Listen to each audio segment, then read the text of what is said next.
Dhe të kam një pyetje lidhur me çështjen e atij që e lë namazin në Islam.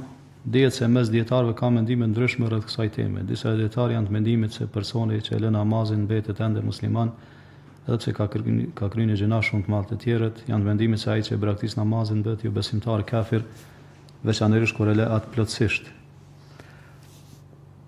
Kam dëgjuar gjithashtu se disa dietarë si Sheh Fauzani kanë përmendur se braktisja e namazit lidhet me dy gjëra, që personi ta ketë lënë namazin plotësisht dhe që ai të jetë i qetë në zemër për këtë veprim pa pendim dhe pa shqetësim.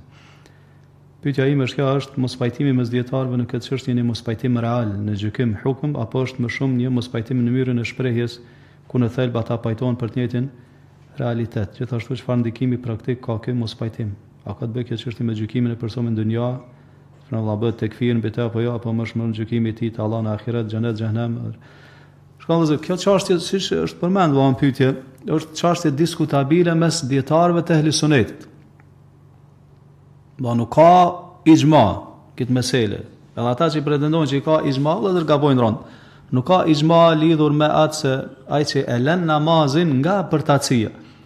Edhe pse ka pajtim, domethënë që ai që e lën namazin duke mohu obligueshmërinë e tij është jo besimtar. Mirë, po ku është mos pajtimi mes dietarëve? Mos pajtimi është domethënë ai që e lën namazin nga dembelia. I thu pse s'po falësh, valla, s'po moj shejtani kënaqë, po kom punë, domethënë është obligim, duhet mu fal, po çes s'po fal. Rreth personi ka mos pajtime mes dietarëve, domethënë a është jo besimtar apo jo. E ky mos pajtim vëllazër është përcjell domethënë brez mas brezi. Edhe kështu ka ardhur tek na, domethënë nuk ka pas ijma as tek brezat e parë të Islamit. Madje edhe në libra domethënë ku përmendet, domethënë librat që janë përmend, që disa pretendojnë se aty ka ijma, përcillet khilafi që ka qenë domethënë mesin e selefit lidhur me këtë meselë. Kështu që nuk ka ijma vëllazër. Është i çështje diskutabile. Mirë po, nuk është ky khilaf i tyre vëllezër nuk është i shprehur, mirë po është khilaf real. Do çka është rezultati i kësaj? Ti kur thua se njeri i cili nuk falet, domethënë është jo besimtar. Po me kësaj që ai nuk trashëgohet, as nuk trashëgon, as nuk i lahet xhenazja, as nuk varrozen varrezat muslimanëve kështu me radhë. Po an varrozet më sigur me kanë një njeri mohus në Allahun edhe në ditën e fundit. Andaj është khilaf, domethënë çka real. Mirë po edhe këta që kanë mospajtime mes vetëve. Dhe këta që thonë që njeri që nuk falet është besimtar, edhe këta kanë mospajtime mes vete, thonë me sa namaz e del njeri prej fesë. Disa thonë me një namaz, disa me 2, disa me 3, disa me 5. Disa thonë veç nëse nuk falet kur, kur nuk e qet kryen sejdë. Këtë mendim e përkallë nga Sheikh Uthejmini, edhe këtë mendim e ka pas edhe Ibn Taymi rahimahullah. Se përmend për kohën e vet Ibn Taymi që njerëzit kanë qenë shkujdesur ndaj namazit. Shumica e njerëzve thotë nuk i falin, nuk janë të rregullt namaz. E falin thotë ndaj sabah, ndaj akşam, domethënë siç është edhe këtu te na. Andaj thotë këta njerëz thotë kanë nifak edhe kanë iman, dy atë bash. Edhe njeri sipas Ibn Taymis edhe disa dietarë kur del prej feje, domethënë veç nëse kur nuk falet. Domethënë nuk e fal kur asnjë namaz. Mirë po çështja tjetër vëllazër, nuk e di pse më shqetësohen njerëzit sot me këtë çështje. Pse se kjo çështje vëllazër ka të bëjë me gjykatën, nuk ka të bëjë me ty.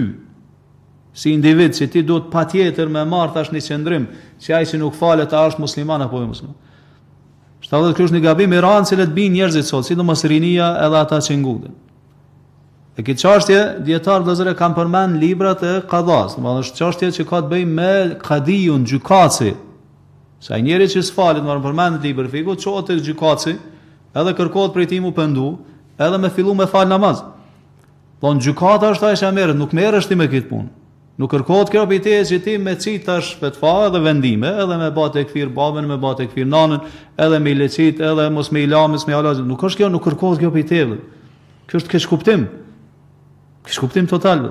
Nuk e kanë përmend këto dietar në libra. Librat fikut përmendën këtë e kundra. Me këtë çështje merret çka gjykatësi, edhe gjykata.